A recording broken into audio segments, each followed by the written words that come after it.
Good afternoon, and welcome back to yet another one of our live discussions. Today we are live on Facebook, on YouTube, and LinkedIn. My name is Pendo Ochola. I am a hospital psychologist from Chiromo Hospital Group, and I will be moderating today's conversation, a very interesting conversation this week on love languages. And what a timely topic to having that just yesterday the whole world was commemorating Valentine's Day. And I am more than honored to be part of a wonderful panel. Interestingly, an all male panel. And I cannot wait to hear what comes out of this discussion today. So, if you're watching on our Facebook page, on our YouTube, on our LinkedIn, feel free to share this conversation. For more to join in, feel free to comment if you have any questions so that the panel here can respond to it. Um, so I want to start with introducing the beautiful panel that I have lined up today. And I'll just follow my grid. Up top, I have Benedict. Benedict is a wellness expert at Mapenzi Wellness Center. And I want to give Benedict a few seconds to introduce himself. Benedict, over to you.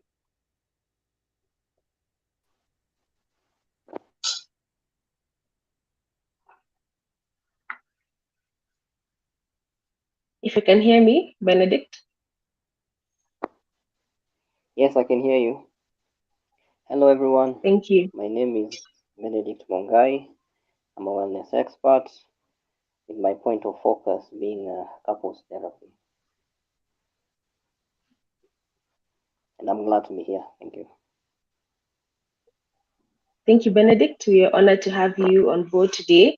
Following the tweet, next down there is Bovins Otieno, who is a youth advocate, a lobbyist, peace advocate, and a human rights enthusiast. Bovins, over to you. Yes, hello everyone. Just as said, I'm Bovin Sotieno. I'm a youth advocate, peace advocate, human rights enthusiast. Today I'm on the panel, and I want to give my peace of mind. So I look forward to this conversation. Thank you. Thank you, Bovins. Glad to have you on board. Just after Bovins, you have Ken Sankui. Ken is a youth leader in Narok County, that is in Masai Warrior CBO, and also an organizing secretary. Ken, if you can hear me, over to you. Yes, I can hear you. Hello, everyone. My name is Ken Sankui. I'm a youth leader in Narok County, and I'm glad to be here. Thank you, Ken. We are glad to have you here as well. And last on the list, we have Joseph Mubaze. Joseph is a digital communications officer, an SRHR advocate, who is here with us today. Probably you'd even help us to understand what SRHR stands for. Over to you, Joseph.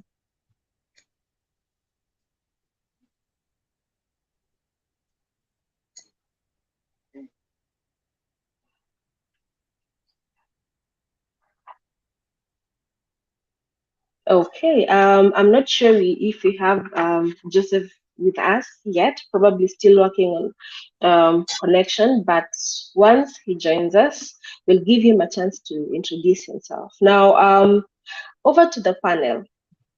I would like to start by just breaking the ice.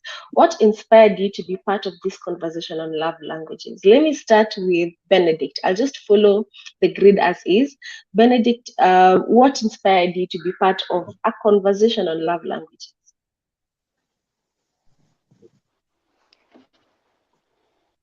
Well, being a wellness expert with couples therapy as my point of focus, love language is a subject of interest, and I am positive that my contribution, in a way or the other, will definitely educate the relevant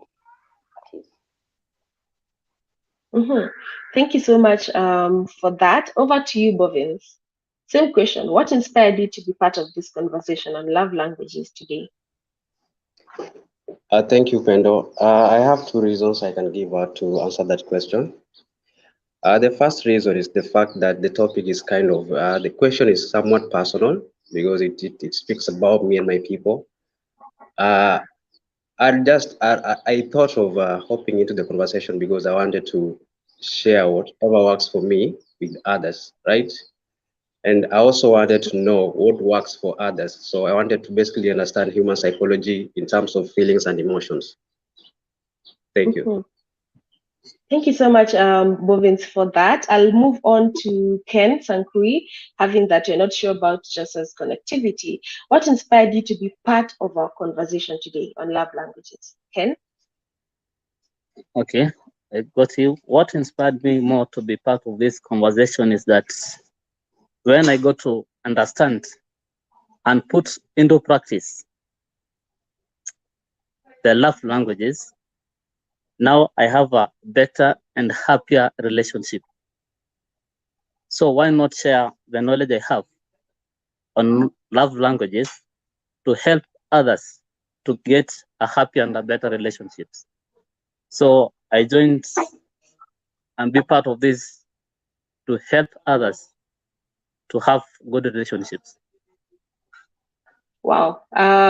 Thank you so much for that. What an inspiration from personal experience. And allow me to throw all of you under the bus. Just a little bit in a moment of self-disclosure. And this is to go along with the second question. What perhaps you could give us a brief overview of the different love languages that are there, just in case our listeners are not aware of the different love languages. And as you're doing so, allow me to ask you to also share what your love language or languages are. Let me still go with let me start with Ken this time. Yes, I can give you an overview of 5 languages. Mm-hmm. One is quality time. That is spending time with your partner and giving them undivided attentions. This means that you make eye contact. For example, you make eye contact with your partner, putting down your cell phones when you're talking to her, and also listening. Number two is act of service. This is performing action that make your partner feel loved and appreciated, such as helping with the dishes, also in putting gas in a car. Number 3 is physical touch. For example, kissing, hugging, or holding hands with your partner. Number 4 is gifts. You can present your partner with a thoughtful present.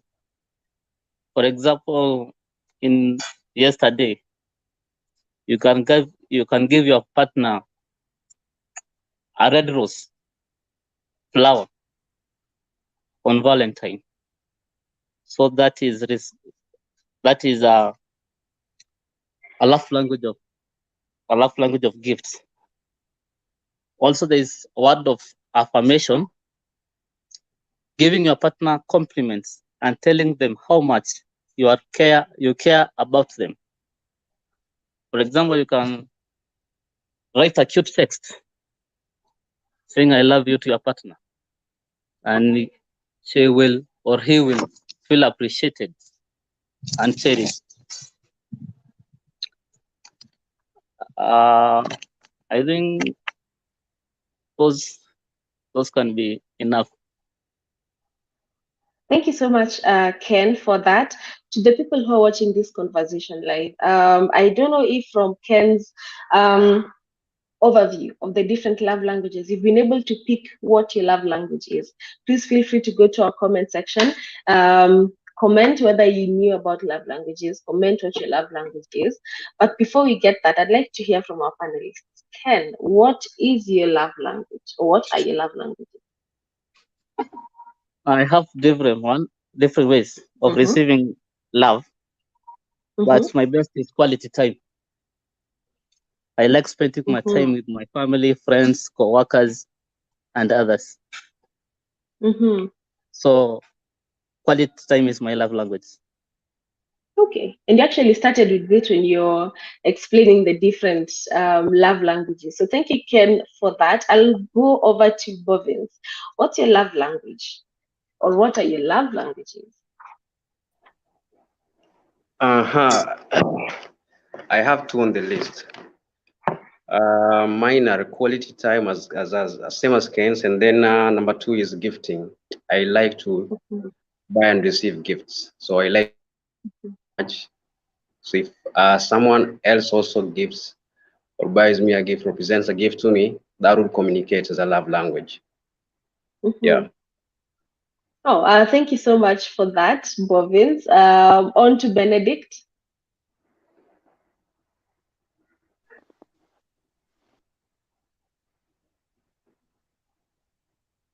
Right. I think we just lost Benedict. I'll go ahead and also share. I think mine would definitely be acts of service. And then the others that follow suit after that. But most interestingly, I want to send a question to Bovins, being that you're the only one who is left here for now. How did you get to learning what your love language is? Um, when was this? How was it for you to, learn what your love language is? Okay. I can't remember when it happened or when the exact time duration when I learned, but the criteria that I used was just basically trial and error. I was just trying to adventure. I was trying to explore. I was trying to know what's working for me, what I like most, what I like the most, or what I don't. So it took a while, uh, probably two relationships, to know whatever worked for me in each of them. Yeah. So I learned by just being in the moment of trying to understand what is it that I like. Yes. And still on the same question, do you feel like right now you'd be in a position to be able to determine what your partner's love language is? I don't think I can tell. The only time I can tell is when I ask, when I communicate with them, because I can't assume, or maybe I can try to read whatever, whatever might work for them, but I might be wrong. So the best thing I always do is just to fetch for that information from my partner. Yes. Communication. That's my takeaway from that point. Let me hear from the rest of the panelists. I'll go over to Benedict. Um, you're here with us, Sorry, Benedict? connected. Thank you, thank you. Yeah. So you are talking about, throwing you under the bus just a little bit. What's your love language, if you don't mind sharing? Okay. Well, from Google search, these are the five Mm-hmm, mainstream love languages adapted from different authors, mm-hmm, and some of the panelists have actually mentioned them. Number one is word of affirmation. Number two, act of service. Number three, gifts. Number four, quality time. Number five, physical touch. I mm-hmm, disagree with some of mm-hmm. to other panelists. Please, these are my personal view and should not affect your own. So why do I disagree? What, what do I think are the love languages? Uh, to begin with, my love languages are respect, trust, honesty, and empathy. Now, to give an overview, I'll only mention the first two to give a chance to everyone else. Why do I disagree with the word of affirmation as a love language compared to respect and trust? I'll use an example to explain. Word of affirmation as a love language has a short lifespan. For example, as a husband, I relocate temporarily in another country. Work, obviously. I leave behind my wife. Every day, I call my wife And in every conversation, I mention that I miss her. She also does the same. These are words of affirmation that comes with the situation. Now, the first 2 weeks, I'll feel loved. She'll also feel the same. But after a month time, the feeling will be the same. Either we are doing a video call or an audio call. Now, a question arises. What if she trusts me as a love language? I don't have to reaffirm to her that I miss her because I have proven to her through respect as a love language by making an arrangement, for example, with the company, to visit her every 2 days in a week. So what I'm trying to say, these love languages that most probably found on Google and which are mainstream used by obviously almost everyone else, I would say that they have a temporary effect. Thank you. Wow, spanning the works, kind of situation here. Thank you so much, Benedict, for sharing that. And even before we leave, before I even ask the rest of the panelists to add on to, what the opinion is on this, I'd like to hear with the love languages that you have communicated, what do you feel is your love language?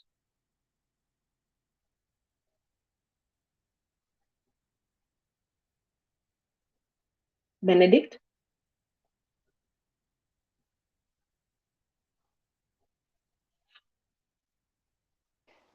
Sorry, can you repeat the question for me? Yeah, I was just saying, with the love languages that you've just communicated, trust, empathy, respect, and honesty, is it a situation where one, heavily leans onto one, or is it that we constantly are practicing these different love languages? Just for further understanding. Yeah, we are not perfect human beings. That is very very open, and yeah, so it's actually a working process. Mm-hmm. Yeah. Okay. Thank you so much for that. And I'd like to hear from the rest of the panelists. We have Bovins and Ken. What are your thoughts on what Benedict just commented on these other love languages: trust, empathy, respect, and honesty? I'll start with Bovins.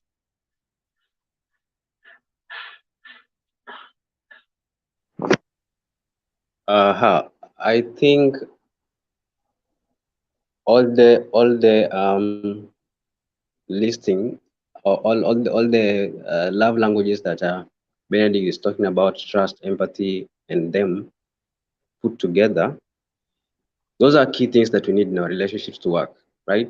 For example, respect. A relationship that doesn't have respect from both and mutual kind of respect, not just respect from one kind of from one party or one person, a mutual kind of respect where I know if I make a mistake, I'll be responsible enough to say sorry, right?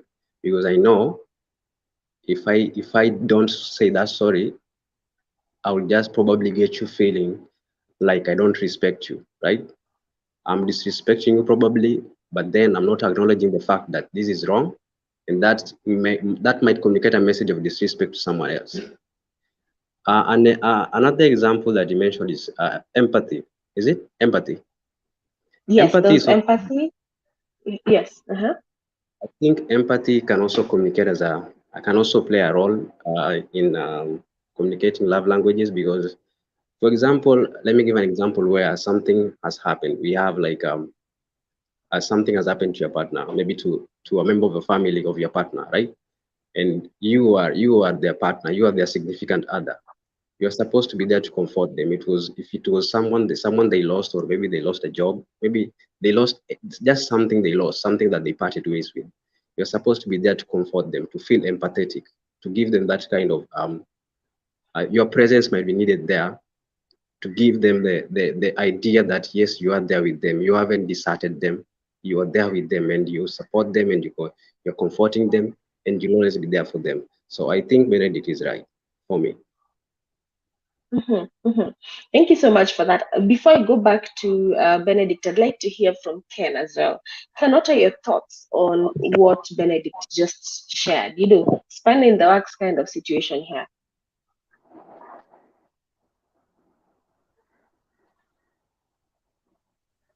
My opinion on Benedict's love languages, that is respect, empathy, and honesty.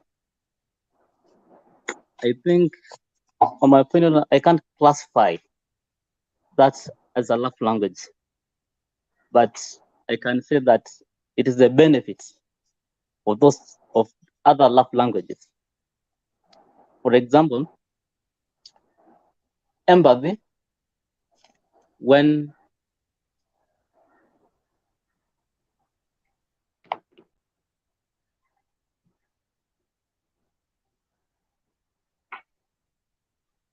Ken, I think you're muted. I don't know if that's intentional.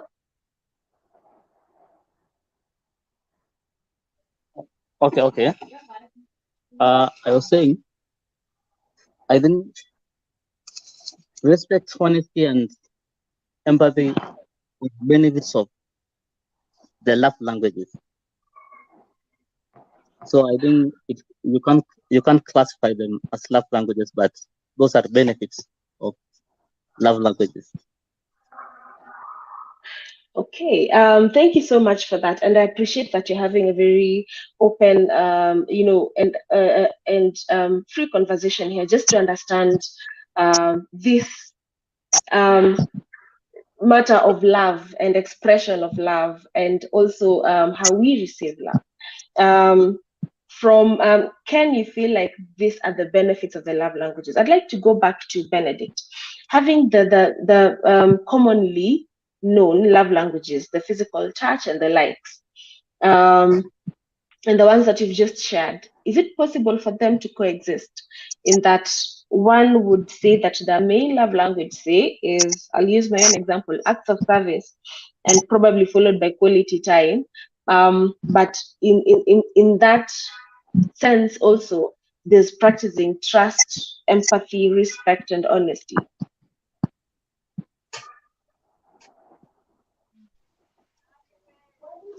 Yes, we can coexist, and actually, most of these love languages that has been mentioned by the other panelists, most of them actually follow under some of the love languages I have mentioned. Only that the ones I've mentioned have a more stronger establishment than these other ones. Okay. Thank you for that. My deduction is that all of them are more or less connected in one or another, and all working towards expression and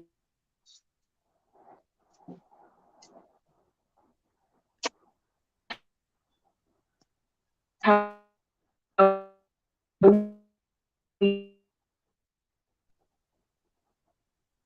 sorry for that. If you can hear me, I'd like to go back to just a follow-up question. How important, and I'll start with, oh, unfortunately, he's dropped off. I wanted to start with Ken because he shared how personally understanding love languages was important for him. Ken, now that you're back with us, I'd like to direct this question first off to you. How can understanding love languages improve our relationships? Thank you very much.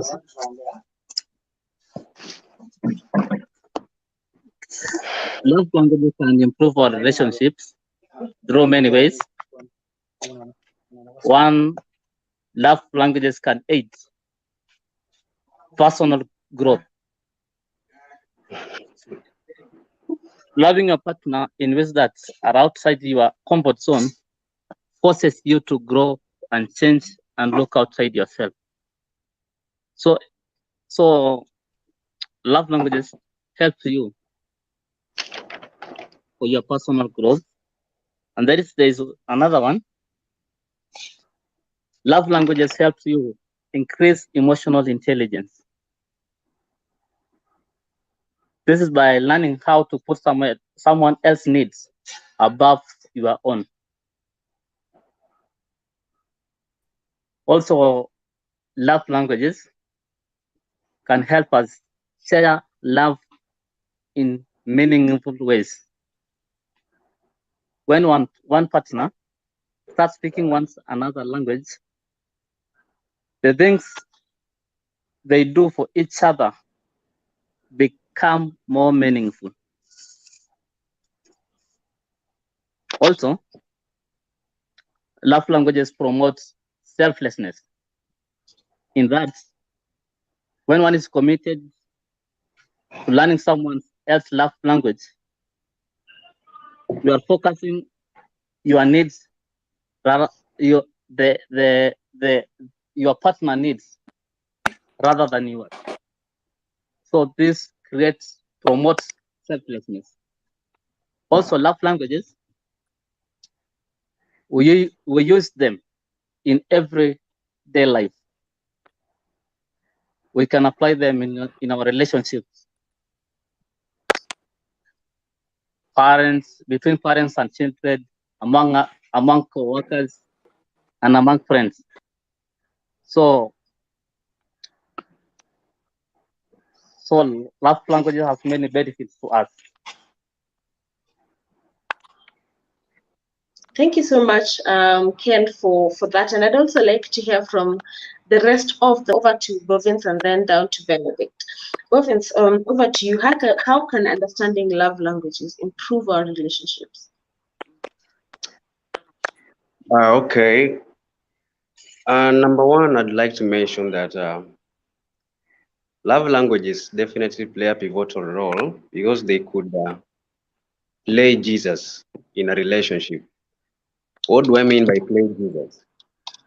Play Jesus is when, let me say, the relationship is going through some rough path, right?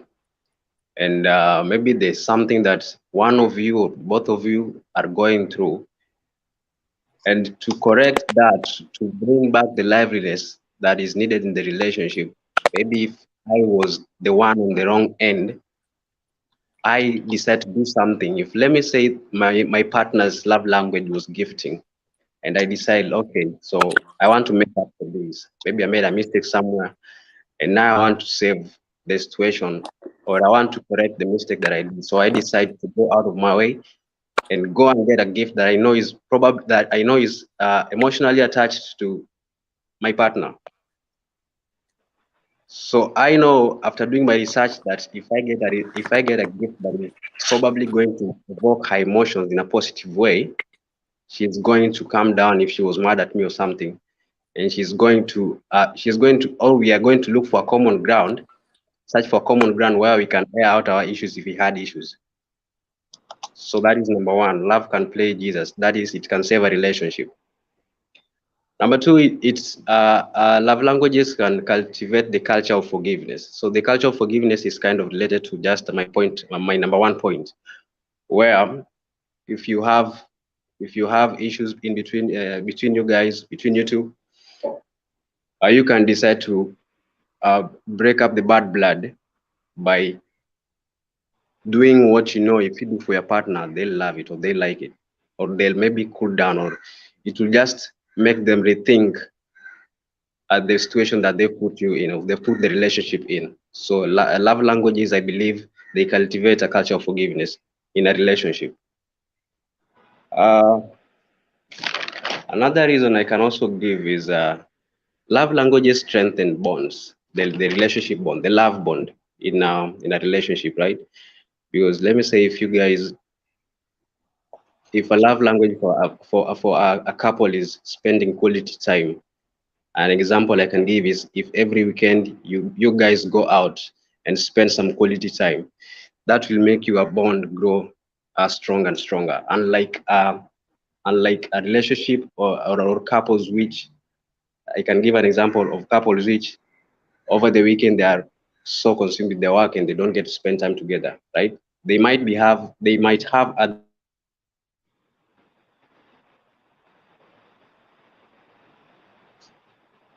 result into So yeah, I can of how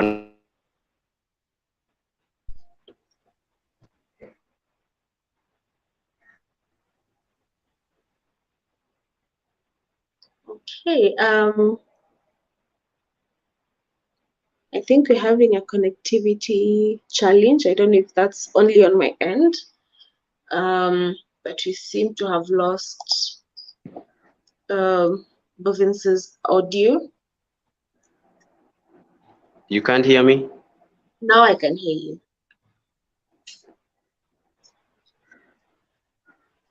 So should I go over? Should I do a do-over?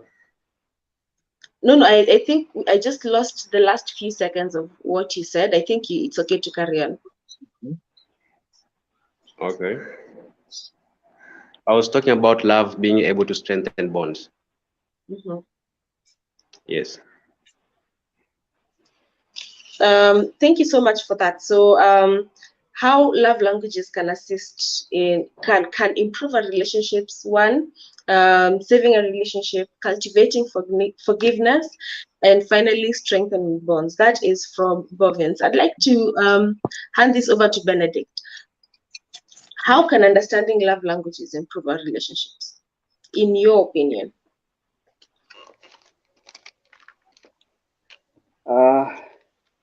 One of the love languages I mentioned being honesty. I'll use it as an example. As a husband or a wife, when you understand the act of honesty is out of love, you will both forgive easily when confrontations arise. In a situation where one of the partners was honest, maybe about something or a mistake he or she did, then when you're definitely honest about it, it will minimize the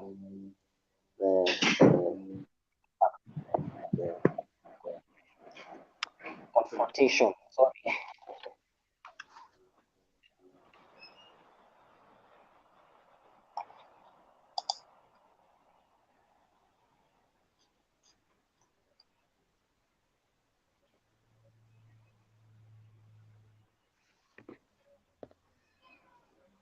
Benedict, are That you makes still?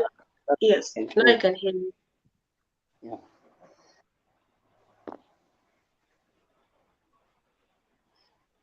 Is this the first time you're hearing me, or have you been hearing me? No, I've been hearing you and then I lost you for a moment. I'm not sure entirely now if it's my internet or if it's your end, but now I can hear you. Please carry on. Yeah, as I was saying, I've used the honesty as one of the love languages, and I was giving an example of how understanding love language can improve a relationship. And I was giving an example whereby a husband or a wife have a confrontation, and then because one of the parties was honest,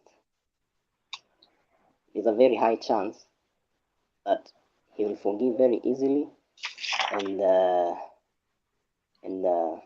yeah, because he understands that honesty is one of the love languages. So in short, forgiveness.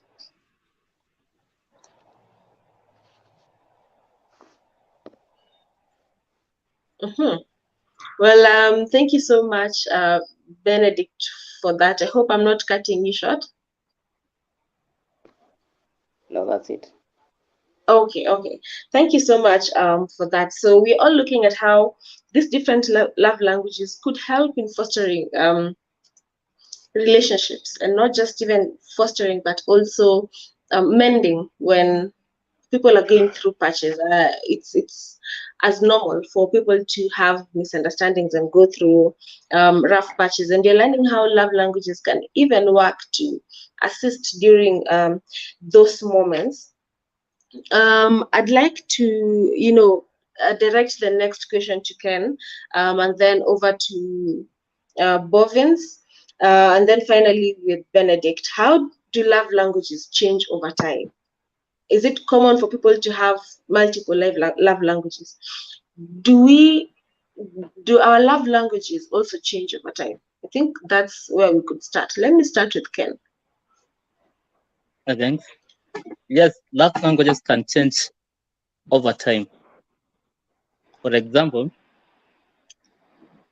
if you had a bad day at work, you might prefer a hug from your partner rather than an encouraging word. So,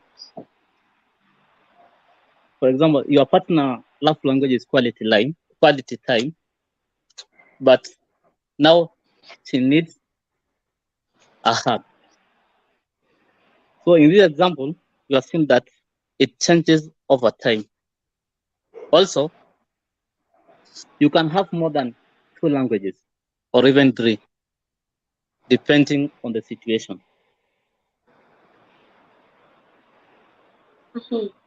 Okay, thank you, Ken. From what I hear is you're looking at how love languages, one can have more than one love language, a primary one and then secondary, probably even tertiary love language. I'd like to hear on Bovin's on the same matter.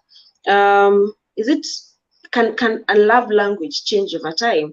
And is it common for someone to have multiple love languages? Yeah, thank you, Pendo. I think it's true. Love languages can change over time, and there could be reasons for that. And I can mention a few or factors that can result or contribute to a love language. Someone's love language is changing. Number one, I can mention age. Love language. Most of us, or some of us, choose their love languages in stages. Maybe the love language that you used to work for you when you're a teenager cannot be the same love language that will work for you when you're married. And probably will not be the same love language that will work for you when you're approaching your 40s and your 50s, right? Yes. So another reason that I can also attribute to that is the change of environment. Let me say you used to be in an environment where it's kind of chilly. It's always chilly, and your love language was gifting, and someone used to take you out on a coffee date. That would be a love language. And then now you move to somewhere where it's hot, and the environment wouldn't allow you to be taking coffee frequently the way you used to take coffee frequently. That would mean you'd have to find another love language, because now that one would be kind of, you can't say irrelevant, but it would be kind of you overdoing that. So you'd probably pick another love language to replace that, right? So I believe a change of environment can also contribute to a love language change. Another reason I can attribute to that is a change of our skill set and interests in life generally. People have so many interests in things, like some like sports, some like entertainment, some like politics. Basically, everyone has something they like, and we change over time. We as people, we are dynamic. We change over time. We are never into one thing. We are always adventurers, and we always want to try out the next thing and see if it works for you or not, right? So I believe these kind of people who are always into adventure, they could try and find out things that are maybe new and see if it works for them. So I believe that could be also a reason. And I believe also that someone can have multiple love languages, more than one. Thank you. Oh, thank you so much for that, Bovin. Some of the things that you feel could influence one's love language to change over time. Thank you so much for that. And I'd like to hear from Benedict as well. What are your thoughts on this? Do love languages change over time? And is it possible for one to have more than one love language?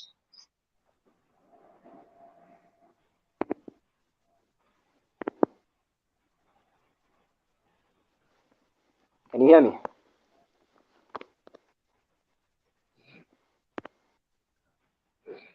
Benedict? Can you hear me? Yes, now I can hear you. Just a minute. Can you hear me? Yes.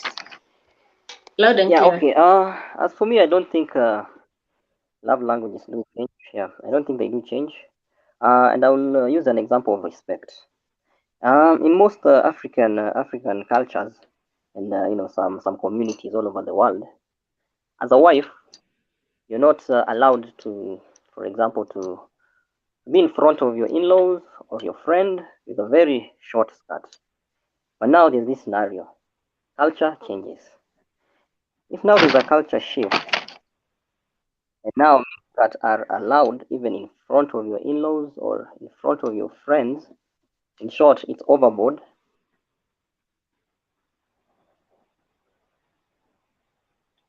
Wow. We seem to have lost Benedict there. Okay, we'll wait for him to join. But before that, allow me to display something from. Is it just me, or is my voice an echo?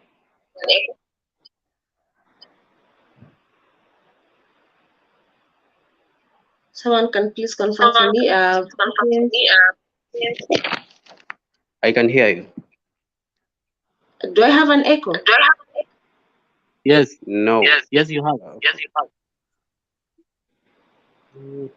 Okay, I think it's because connectivity thing. I'm hoping it's going to resolve after a while. And that people who are watching can clearly hear me. Now I wanted to display something from our Facebook page. Someone by the name Ikoke Ofinka is saying that. Thank you for this platform. Check it, Bonge. Thank you so much, Ikoke, for that.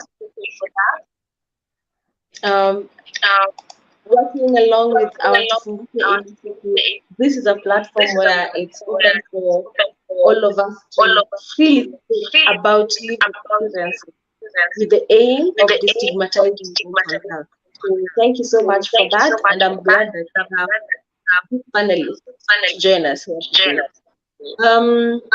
Let me go on to the next question. Bovins, are you trying to speak? Pardon? Or are you trying to say? No. I'm waiting for the question. Okay. Right. So I think I'll just direct this question to you then. How can we effectively communicate our love languages to our partners? I think the best way we can communicate with communicate to our partners is just being open and being honest, because that will give birth to any other thing that is needed for the communication. Being open creates a safe, should I say a safe environment. Like it tells someone that, okay, I trust you with this information. So I'm telling you this because I look forward to you holding your end of the bargain if I share this information with you, right? So I'm also looking into you understanding who I am, what my needs are, and what I like when I'm being done for, right? So the moment you be open with your partner and tell them, okay, this is what works for me,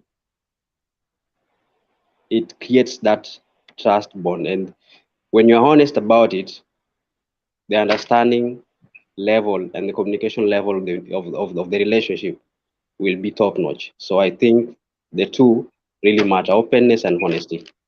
Thank you. Thank you so much, for that. Same question over to Ken. How can we effectively communicate our love languages to our partners?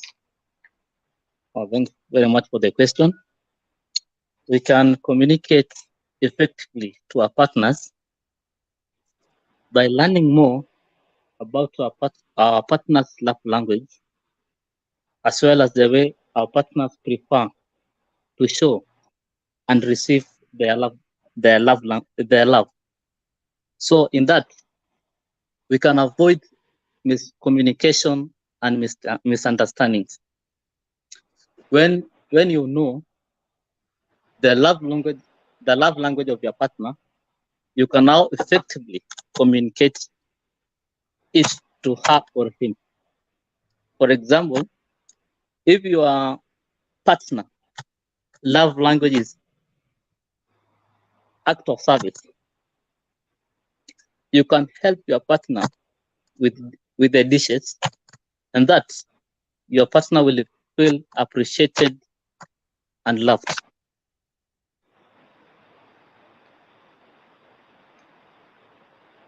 Thank you so much, Ken, for that, and also for using an example that I can completely relate to. Having that my primary love language is acts of service. Well, that is just but an example, but thank you so much for contextualizing it in that way. And as you're speaking, I just remember something that I read online, where someone said there's a very big difference between how someone makes you feel, or rather how you feel about someone, and how they make you, and how you make them feel. There's a huge difference between how you feel about someone and how you make them feel. So often we find ourselves stuck in how we feel about someone, but have a sort of like a blind spot when it comes to how we make them feel. So I appreciate that you brought that up. And in the interest of time, I'd like to give Benedict a chance to carry on with your points for having disconnected midway, and then we'll go on to the parting shot of the conversation. Over to you, Benedict.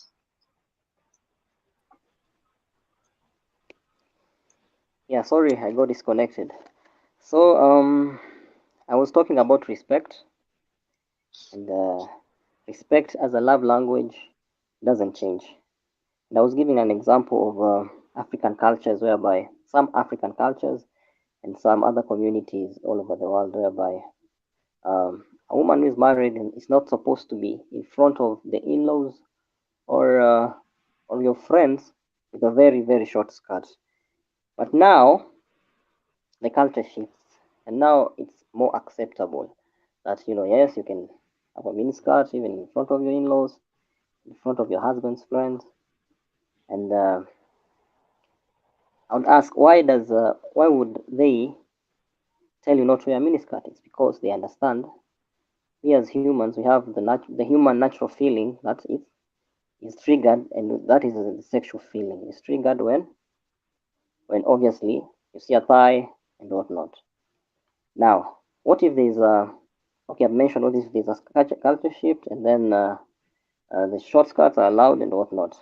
Does that mean our natural human feeling, which is that sexual feeling, does it mean that it also has changed? No, because we are humans, we are not robots. So what will happen will be now in a culture whereby it is acceptable for a friend to sleep your wife and vice versa. So in short, I'm saying respect doesn't change with time, doesn't change with culture, doesn't change with any of that. And yeah, so as respect as my love language, it doesn't change. Thank you so much for that. Being that, and I appreciate that you're offering a different opinion when it comes to understanding love languages. And allow me to also direct this last question to you, having that you practice in the field of marriage and couples therapy. Can you share a personal experience, personal success story of how understanding love languages has improved a relationship? Could be your own experience, could be another person's experience, but just a personal experience where understanding love languages helped to improve that relationship.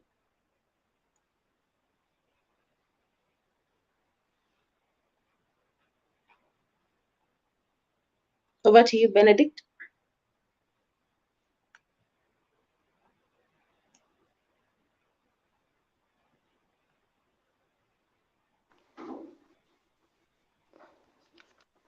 Sorry, I missed some of your points. This is question number. We're going through the final question where we're just discussing, we're giving personal experiences. This is more to contextualize love languages and the importance. If you can share a personal success story where the understanding of love languages helped to improve Okay. one's relationship. Yes. Okay. Well, personally, it's a very personal opinion. Love languages, they just flow naturally in my day-to-day life, either consciously or unconsciously. So I don't think I have any, specific success story. But what I can say is, give and you shall receive.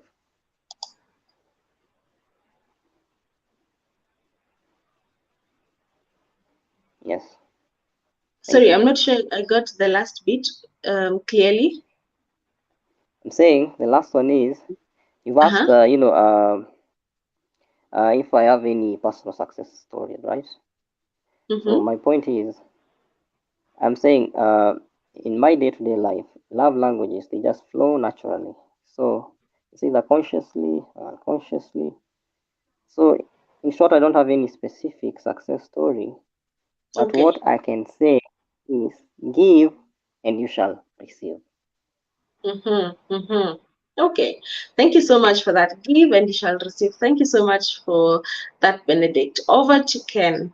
And then we'll finish it off with Bovins. Ken, would you happen to have a personal success story where understanding love languages helped to improve that relationship?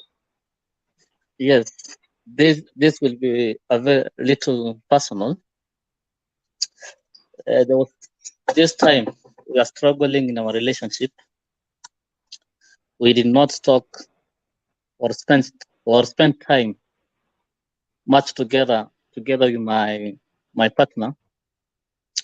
I was usually on my phone or computer or hanging out with the boys, and she was also on her novel reading. So I saw my relationship was taking a wrong path. So I decided to save it from taking that wrong path. So I committed learning and understanding my partner, and I came to realize that we were not spending quality time together. So I arranged for a trip to Naivasha, and I can say from that time till now we are having a happy and a better relationship.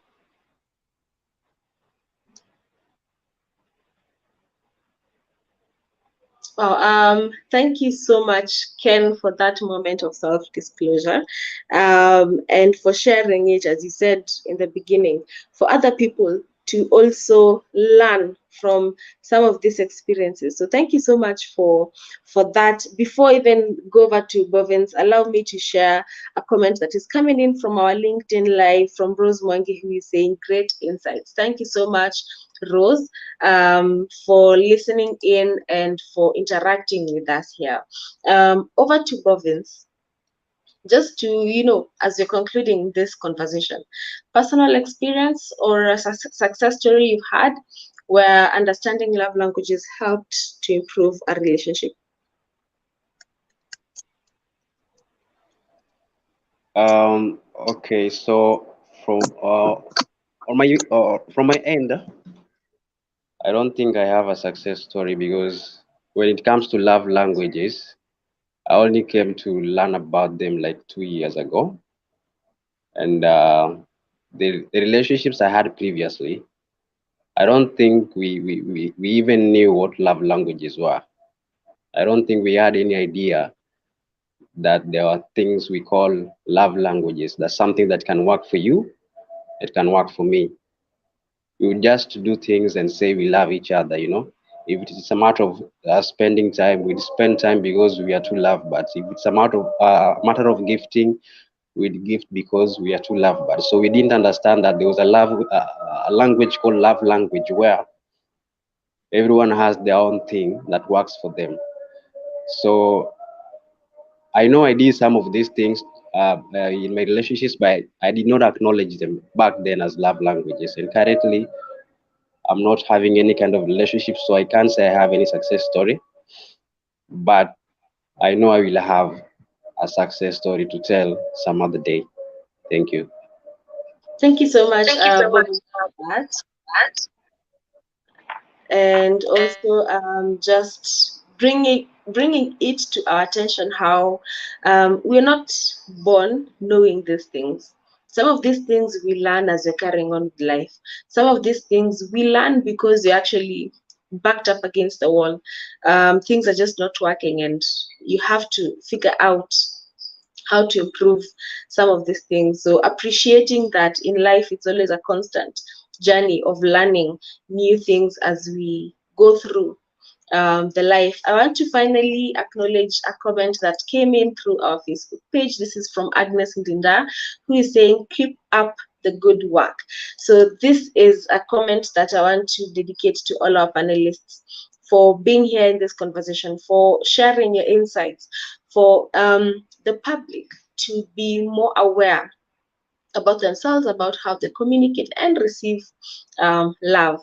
You could be moving heaven and earth, thinking that that is what your partner wants, but they probably just want something else, to just sit on the couch or something like that. So it's important to understand your love language, but also your partner's love language, so that the both of you are able to communicate to each other.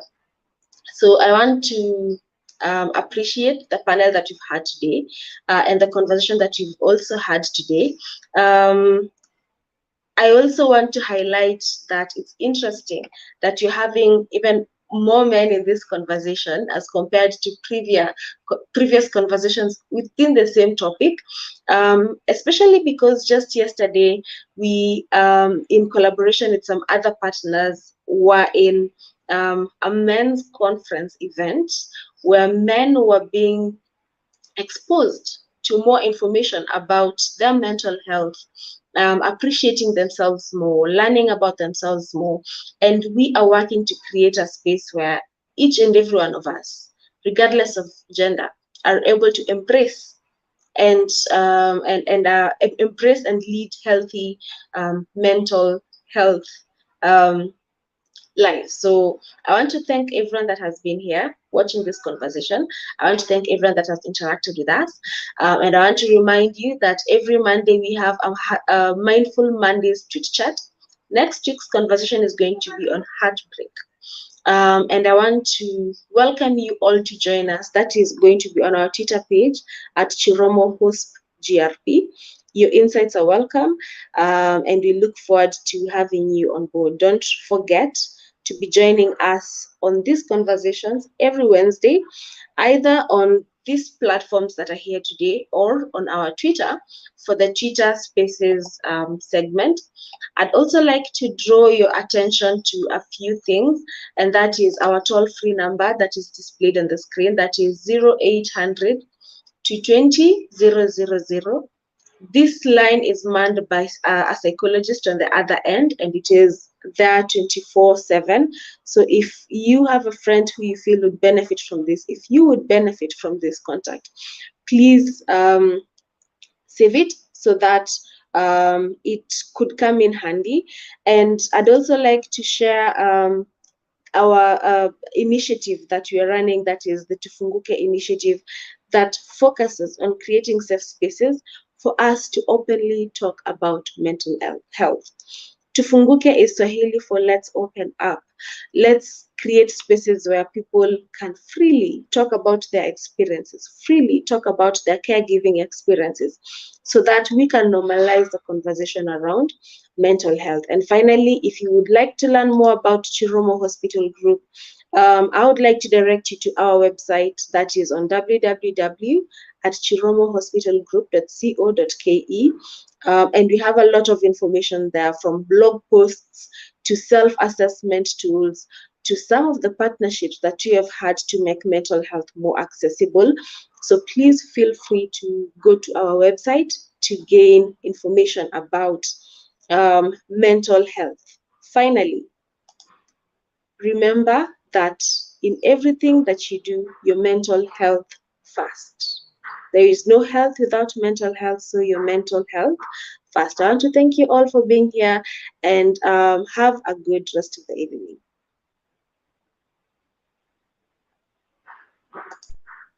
Thank you.